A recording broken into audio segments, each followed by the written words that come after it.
Hitler is extremely depressed. His entourage worry he will be suicidal. They decide to act. His photographer, Heinrich Hoffmann, introduces him to one of his employees. She resembles Yali. Her name is Eva Braun.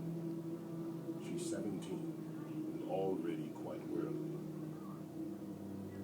She's captivated by the Nazi Party leader's popularity.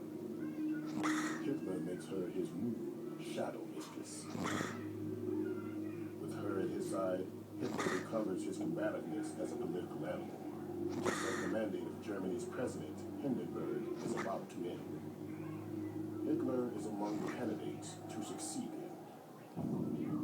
Less than 10 years after his attempted putsch and incarceration, Hitler is on the verge of becoming president of Germany.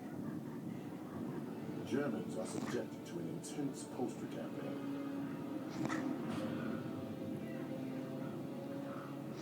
Nazi propaganda chief Joseph Goebbels devises an ultra-modern election